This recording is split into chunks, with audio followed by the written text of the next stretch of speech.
saudara yang kekasih, halo, puji Tuhan, shalom. Saya Pendeta Ramkeni ingin menyapa saudara-saudara dimanapun saudara berada. Semoga saudara bersama dengan keluarga dan orang-orang terdekat saudara berada dalam keadaan sehat-sehat dan baik-baik saja. Puji Tuhan. Nah, hari ini udara cukup cerah, udara cukup segar, dan saya memilih berada di luar untuk melakukan atau membuat video ini di luar, karena udaranya cukup segar. Nah, saudara yang kekasih, saya sengaja membuat video ini untuk menanggapi video yang diunggah oleh Damai Kasih Channel, kemudian mention channel saya. Dan saya bersyukur, puji Tuhan. Dan yang terutama yang saya mau katakan adalah saya mengapresiasi, menghargai, dan salut kepada host dari channel ini yang saya perhatikan sibuk meredam komentar-komentar yang saya bisa katakan tidak terlalu enak, tidak elok dikatakan, bahasa-bahasa yang kotor, yang jorok mungkin ya, minta maaf, Dan host ini selalu mencoba mengingatkan untuk tidak menggunakan kata-kata tersebut. Dan saya mengapresiasi, saya berterima kasih untuk host dari Damai Kasih Channel ini. Tentu saya ingin bersahabat dengan semua orang, termasuk saudara yang mengelola channel ini dan semua saudara-saudara yang menjadi atau yang the viewers of this channel, Saya tidak membenci siapa-siapa, saudara yang kekasih. Saya punya tujuan utama adalah menuju ke surga, berjumpa dengan Yesus, Juru Selamat pribadi saya, dan hidup bersama dengan Tuhan Yesus Kristus di surga selama-lamanya. Itu tujuan saya. Dan ajaran Yesus adalah untuk mengasihi siapapun, termasuk orang-orang yang tidak menyenangi kita, yang memusuhi kita. Alkitab menyebutkan, mengajarkan kita harus mengasihi siapapun. Saya tidak membenci siapa-siapa, termasuk tidak membenci gereja Katolik. Nah, saudara yang kekasih, ada beberapa hal yang saya perlu sampaikan untuk menanggapi video dari Damai Kasih Channel. Yang pertama disebutkan di sana tentang ada satu saudara yang mengatakan, apa yang digunakan oleh Pendeta Ramkeni itu memang senjata mereka, karena buku Daniel dan buku Wahyu memang itu sudah lama menjadi senjata dari Protestan, terutama Advent, untuk menyerang Katolik. Nah, saudara yang kekasih, mempelajari nubuatan itu sangatlah penting. Yesus ingin dan mau kita belajar nubuatan, karena dengan mempelajari nubuatan Alkitab, kita mengerti ada di mana kita dalam sejarah dunia, dan kita mengerti peristiwa-peristiwa apa yang akan terjadi di depan kita sebelum Yesus datang. Saya beri contoh kepada saudara, Yesus menjelaskan nubuatan yang dicatat di Matius pasal 24. Ini hasil dari pertanyaan dari murid-muridnya yang bertanya tentang apa tanda-tanda kejatuhan Yerusalem dan apa tanda-tanda kesudahan dunia. Lalu Yesus menjelaskan kepada mereka rentetan peristiwa yang akan mendahului kedatangan Anak Manusia Yesus Kristus. Jadi apakah penting mempelajari nubuatan? Absolutely. Sangat penting. Ini sangatlah penting untuk kita lakukan, untuk kita tahu. Jadi itu bukan senjata untuk menyerang siapa-siapa, tapi nubuatan menyatakan semuanya apa yang akan terjadi, atau juga apa yang telah terjadi. Nah, saudara yang kekasih, yang mungkin yang saudara bisa lakukan adalah, karena ketika saya perhatikan semua tanggapan-tanggapan komentar menanggapi video saya, dari beberapa orang yang saya ikuti, mereka tidak mengutip Alkitab dalam menanggapi video saya. Ini yang mungkin saya mau sampaikan kepada saudara. Yang boleh saudara lakukan adalah membuktikan bahwa apa yang saya katakan memang itu tidak benar. Khususnya tentang apakah benar gereja Roma Katolik akan menganiaya. Saudara yang kekasih, Saya ini dibesarkan di keluarga Katolik. Saya lahir dan dibesarkan sebagai seorang Katolik. Sampai tamat SMA, saya ini seorang Katolik. Nanti sesudah tamat SMA, barulah saya memutuskan untuk memelihara hari Sabat dan menjadi seorang Advent, seorang pengikut Tuhan, seorang pemelihara hari Sabat. Tapi saya dibesarkan di gereja Katolik, jadi saya mengetahui gereja ini dengan ya sebatas saya mulai dari kecil sampai saya tamat SMA. Jadi paling kurang saya memiliki pengetahuan tentang gereja ini. Dan saya melihat ada banyak orang dalam gereja ini adalah orang-orang yang tulus dalam beribadah, orang-orang yang mencintai Yesus. Hanya saja mereka tidak tahu ajaran yang mereka yakini adalah ajaran yang tidak berdasarkan Alkitab. Tapi mereka menerima itu, mereka meyakininya, dan mereka sangat tulus dalam beribadah. Saya percaya ada banyak dari saudara-saudara saya yang ada di gereja ini yang akan berada di sorga. Jadi saudara yang kekasih, ketika saya mengatakan gereja Katolik akan menganiaya, gereja Katolik ini saya tidak berbicara orang-orang yang ada di dalam gereja, tapi sistem gereja inilah yang disebut oleh Alkitab sebagai the Antichrist. Karena dalam Daniel pasal 7 ayat 25, hanya gereja ini yang dapat memenuhi semua karakteristik dari tanduk kecil yang adalah Antichrist di Daniel pasal 7 ayat 8, 23, 24, 25. Tidak ada organisasi yang lain, tidak ada agama yang lain. Kalau saudara tidak percaya, saudara cari tahu, buktikan. Jadi saya menantang saudara untuk membuktikan apa yang saya katakan itu apa benar atau tidak. Buktikan dari Alkitab. Kalau saudara mau menanggapi video saya, buktikan dari sini. Tidak hanya dengan argumentasi, saudara. Argumentasi sebaik apapun, kalau tidak didasarkan oleh Alkitab, itu hanya sekedar argumentasi dan tidak memiliki dasar apa-apa. Alkitab adalah dasar kebenaran yang tertinggi yang harus kita ikuti. Nah, kemudian ada yang juga mengatakan, oh itu Ellen White punya gereja. Ellen White yang bernubuat tapi tidak digenapi. Well, saya ingin bertanya kepada saudara yang berkomentar ini, mungkin host dari Damai Kasih bisa mention, saya tidak tahu siapa orangnya, tapi saya mendengar orang mention yang menyebutkan tentang itu Ellen White yang bernubuat tapi tidak digenapi. Pertanyaan saya adalah, nubuatan yang mana? Ellen G. White tidak pernah bernubuat tentang tanggal, waktu, tahun kedatangan Yesus yang kedua kali. Tidak pernah. Dan gereja Advent tidak pernah secara official mengajarkan, menubuatkan tentang waktu, tanggal, jam, bulan, tahun kedatangan Yesus yang kedua kali. Karena Yesus berkata tidak ada yang tahu tentang waktu kedatangan Yesus. Oke? Nah, saudara yang kekasih, kemudian ada yang mengatakan, well, ini orang-orang Protestan ini menggunakan Alkitab yang adalah kepunyaan gereja Katolik.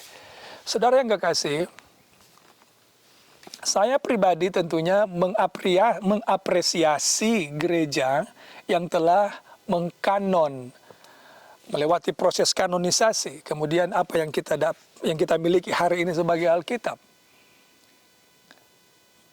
Jadi saya mengapresiasi hal itu, tapi ini bukanlah standar dasar atau dasar kebenaran. Dasar kebenaran adalah Alkitab. Seharusnya gereja Roma Katolik yang diyakini sebagai gereja tertua, padahal pemelihara hari Sabat, saudara, itu sudah ada sejak bumi diciptakan. Pemelihara hari Sabat itu sudah ada sejak di kitab Kejadian. Jadi mana yang lebih tua, pemelihara hari Sabat atau gereja Katolik? Oke. kalaupun demikian, gereja Katolik yang mengkanon Alkitab, seharusnya gereja ini menjadi pelopor yang terdepan, yang membela dan mengajarkan kebenaran Alkitab. Memang ada hal yang benar yang diajarkan dalam gereja ini, dan saya mengakui. Oke, ada banyak hal yang baik dan benar yang diajarkan oleh gereja. Tapi saudara yang kekasih, kebenaran itu harus 100%. Tidak boleh kebenaran 99,9. Kebenaran itu harus 100%. Artinya semua yang gereja ajarkan haruslah dasarnya dari Alkitab. Tapi yang terjadi adalah gereja Roma Katolik mengajarkan banyak hal, tidak sedikit ya, banyak hal yang tidak memiliki dasar yang kuat dalam Alkitab. Saya beri contoh kepada saudara, ajaran tentang purgatori. Alkitab tidak mengenal apa itu purgatori, tidak mengajarkannya, karena itu juga bertentangan dengan doktrin kedatangan Yesus yang kedua kali.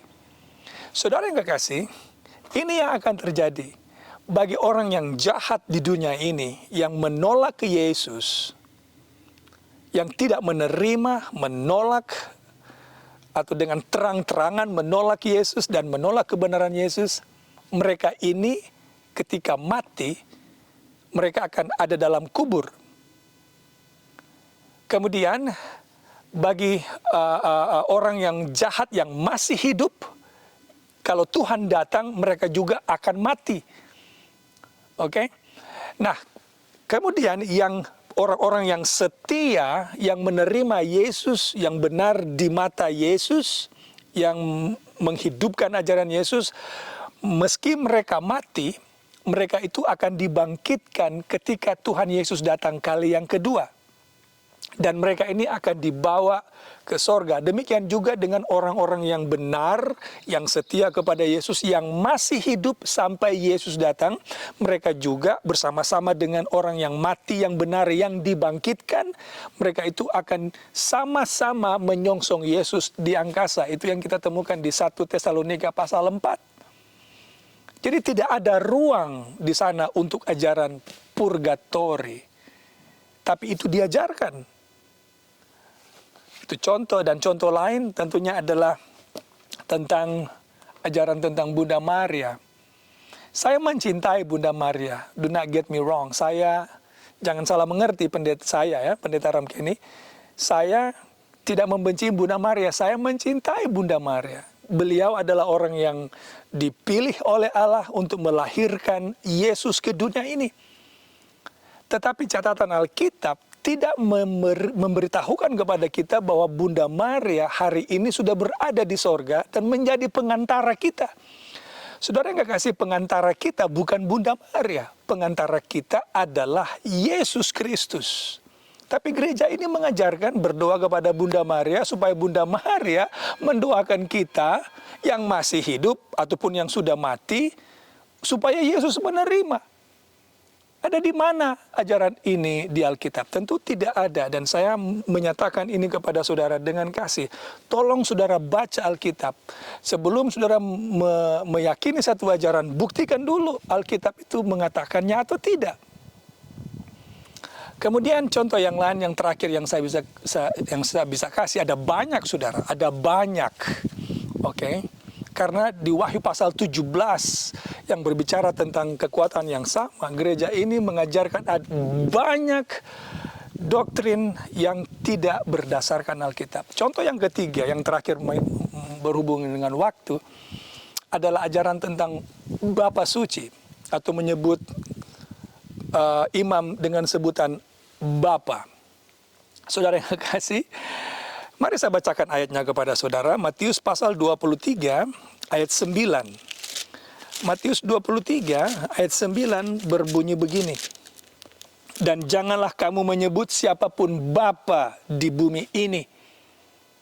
Sudah dengar itu? Sekali lagi saya baca. Dan janganlah kamu menyebut siapapun Bapa di bumi ini. Karena hanya satu Bapamu, yaitu Dia yang di sorga. Apakah salah menyebut Bapa? Tidak salah, saudara. Anak saya memanggil saya Father, Bapa. Karena dia adalah anak saya secara biologi. Tapi kalau berbicara tentang religious father religiously, spiritually speaking, Alkitab menyebutkan hanya ada satu Bapamu. Bapa spiritual kita, yaitu yang ada di sorga. Tapi gereja ini mengajarkan, panggil imam-imam gereja dengan sebutan Father. Only one, our Father is only the one in heaven. Bukan hanya itu saja, tapi gereja ini mengajarkan juga dengan sebutan Bapa Suci. Alkitab sangat jelas menyebutkan semua manusia sudah berdosa dan kehilangan kemuliaan Allah. Tidak ada satupun. Ajaran gereja ini justru mengajarkan yang terbalik. Dengan satu ajaran yang dikenal dengan ajaran infallibility. Infallibility ini artinya, saudara, apa yang gereja sampaikan melalui Paus, karena Paus itu Bapa Suci, tidak akan pernah salah. Tidak akan pernah salah. Saudara yang kasih, hanya satu yang tidak pernah salah. Satu saja, yaitu Allah. Tapi gereja mengatakan apa yang Paus katakan, apa yang gereja ajarkan, tidak akan pernah salah, dan gereja harus, semua umat harus mengikuti apa yang Paus katakan. Oh, sudah kekasih, kita harus ikut Alkitab, bukan ikut kata orang. Nah, jadi sebagai penutup, sekali lagi, saya mencintai semua saudara-saudara. Kalau saudara marah kepada saya terima.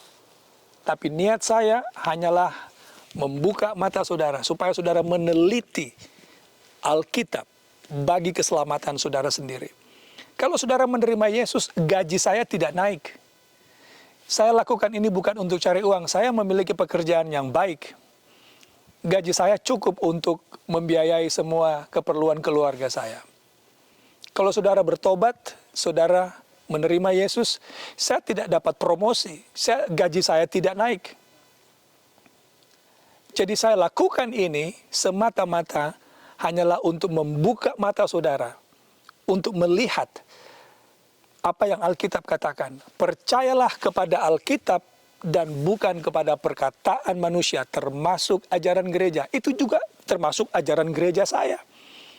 Kalau gereja saya mengajarkan ajaran yang tidak sejalan dengan Alkitab, saudara yang kekasih, saya akan menjadi orang pertama yang akan keluar dari gereja di mana saya berada.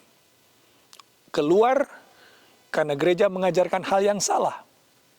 Tapi sampai hari ini, gereja di mana saya berada mengajarkan apa yang Alkitab ajarkan. By the way, saya akan taruh link di bawah ini, saudara, supaya saudara kenal ajaran gereja Advent yang kita sebut dengan 28 doktrin Alkitab.